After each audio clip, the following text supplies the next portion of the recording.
Revenge films. My name is Takako Tsukuyama.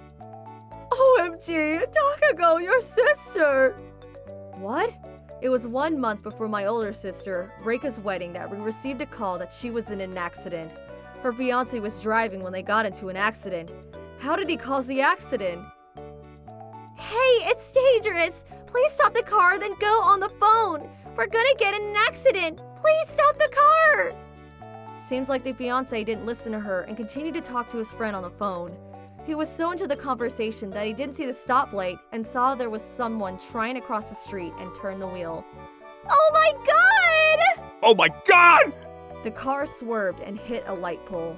Although there were working airbags, the light pole hit the side that my sister was sitting, and that's why she was badly injured.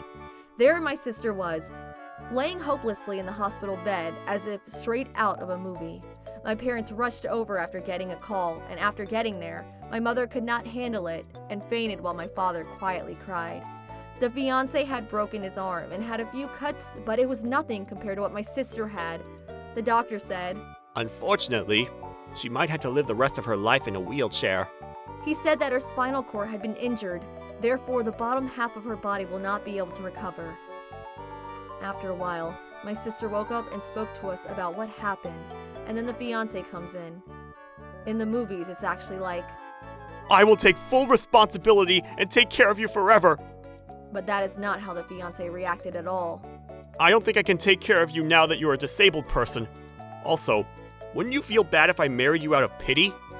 And spoke very selfishly. But the reason for my disability is because you didn't listen to me when I asked you to get off the phone. I told you it was dangerous, said my sister, but the fiancé said, Are you saying this is my fault? No, it's not! While I was on the phone, you kept screaming, it's dangerous, and stop the car, so I couldn't concentrate on my driving. It was your fault that we got into the accident. My car is wrecked because of it. My right arm was busted, and it impacted my work. How are you going to take responsibility for this? If you're going to say that much, you're going to pay for a new car, right? You're going to pay for my leave I had to take from work. The insurance, right? All I did was say the obvious, and you had just stopped the car. No, because I can drive even if I was playing games, and I've never been in an accident. This accident would not have happened if you hadn't been screaming next to me and I was able to concentrate. I can't marry you. It's all your fault. My sister ended up agreeing to the engagement coming to an end, in tears as she had no other choice. From that day, my sister's condition became worse. She no longer was able to eat and had to get tubes up her nose to get her some nutrition. She would sometimes self-harm, and the nurses had to inject her with stabilizers to calm her down. My sister had finally become stable about 3 weeks since then. She calmly says, I understand where he's coming from. He's only 25 years old and would have had to take care of a wife who's in a wheelchair and whose bottom half of the body didn't work. I understand why he didn't want to marry me. I wouldn't want to live with such a guilty conscience.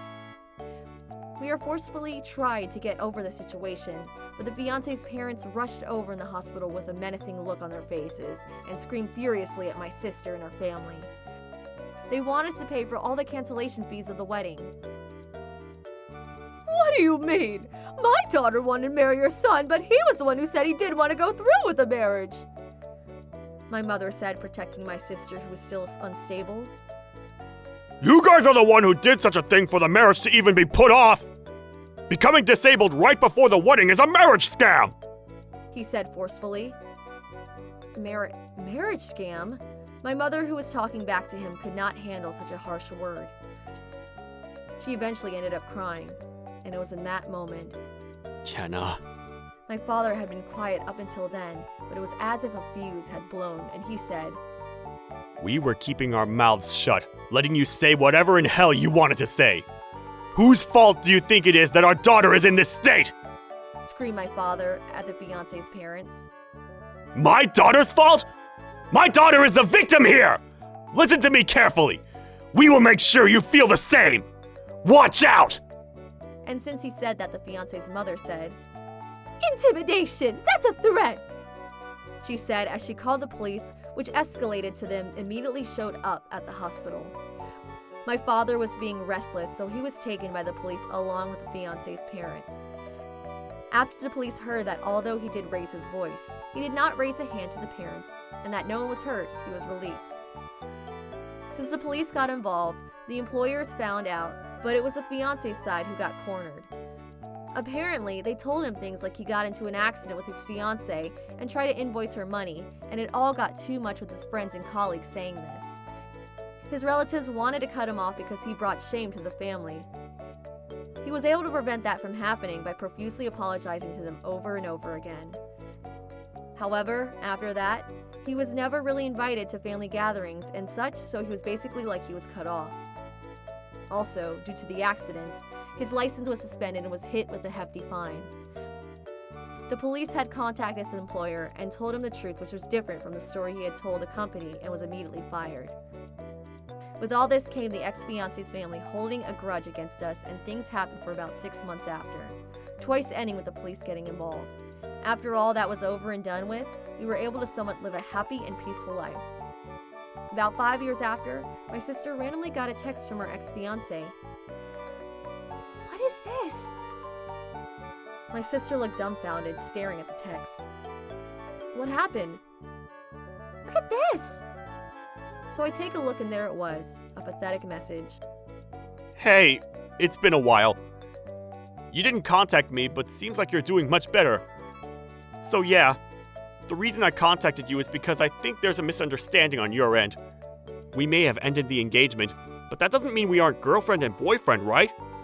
I was wondering why you didn't contact me, but it must have been a misunderstanding. Anyways, let's put the past behind us and start over again. Thanks.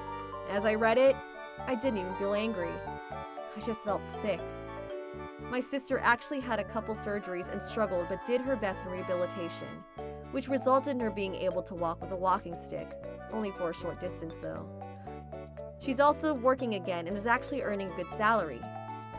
He probably heard about all this, but to top it all off, she is much more beautiful than before. He mostly probably heard that too or saw it for himself. She texted back, "Who is this? I got into an accident 3 years ago and have memory loss from it. I apologize if we know each other, but I do not remember you, and no matter how hard I try to remember, I do not recall being engaged to a man without a fragment of morals. Are you sure you aren't mistaking me for someone else?" And immediately blocked him. My sister had gotten over the whole incident and was able to laugh about it all, including the text. How was today's video? If you enjoyed it, please subscribe, like, and leave a comment. Stay tuned for more.